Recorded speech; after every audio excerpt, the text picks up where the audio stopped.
Growing up, I was an athlete. I was a soccer player. I played soccer internationally. I was a softball player. I played any sport where I was legally allowed to hit people. That's the kind of person I was. But I was also invincible, very arrogant, and probably not the nicest person you'd ever met. No one in my family had any vision issues, and it wasn't something I ever worried about. Like I knew about Helen Keller. I had to read the book in high school, but I never thought of blindness. I went into the IT field after high school because I didn't have to deal with a lot of people in the IT field, and I liked it that way. But when I was 27, I was working on a computer, and not every time, but just intermittently, I would lose the cursor while it was on the screen. And normally it was in the center of the screen where I wouldn't be able to see the cursor. And I did what any arrogant athlete would do and ignored it because I knew there was nothing wrong with me. That wasn't possible. But about 6 months after that started, I was driving home in a really busy intersection locally here in Sarasota, and I came to a traffic light that I had approached every day when I left work for 6 years, and I got to the traffic, to the intersection. I couldn't find the traffic light. I just couldn't see it. And I don't know if the word devastation is the right word, but I can tell you it scared me to death. And I called my mom and said, I don't know what's wrong, but it's really wrong. I can't see the traffic light. And ended up at a retinal specialist.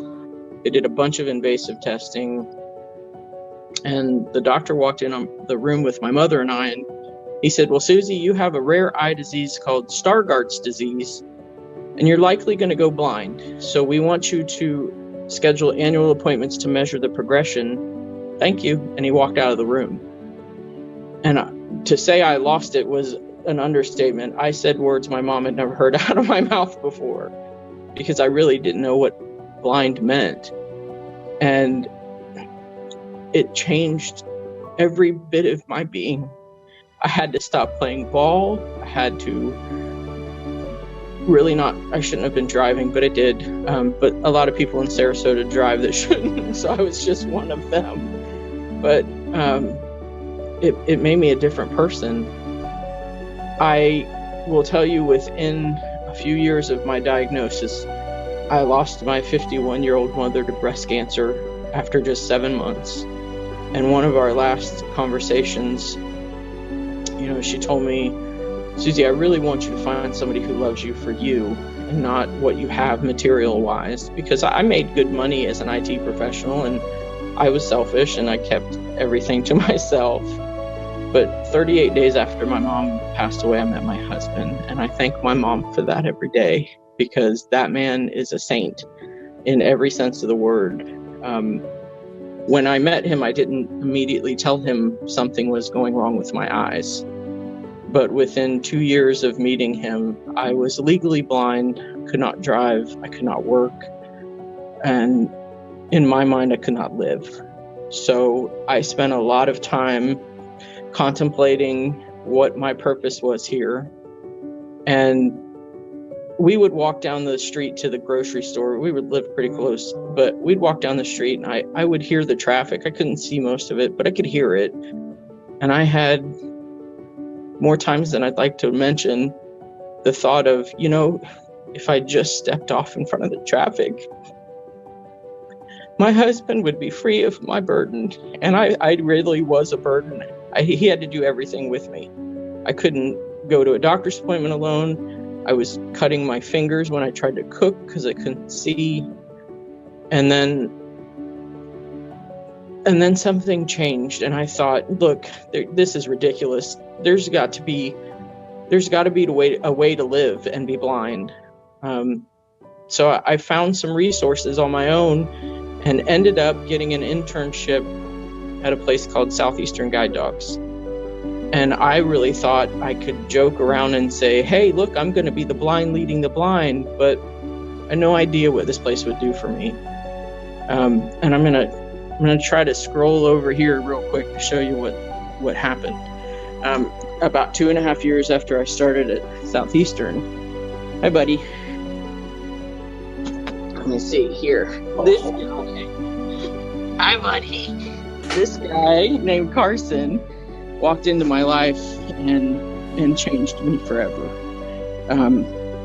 He made me a better person. This smile, it was not there before Carson. We were matched. He's my guide dog, obviously, but we were matched in September of 2011. So we've been together 9 years. And, we walk down the same streets where that traffic is, and I never even think about the traffic. Because with Carson by my side and in my life, it's worth waking up every day and trying to make an impact on somebody else's life that might have the same feelings that I had when I was first diagnosed. When Amy walked into my office, it has to be, about 8 weeks ago now. She walked in and she said, "I have a special something for you." And it absolutely, nobody here knows, and most people don't in my life because I'm kind of private, my fear of losing my guide dog. It's something I think about more than most people think about, putting on their shoes every day, because I don't know what my life's going to be like without him.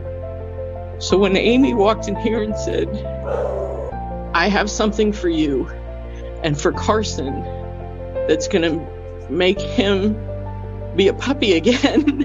First, she wasn't lying, because he's got energy that I haven't seen since he was 4 years old. But if it gives me the opportunity to have him around me in my life for longer, it was worth every minute. And she gifted that to me, and you guys gifted that to me. And how do you say thank you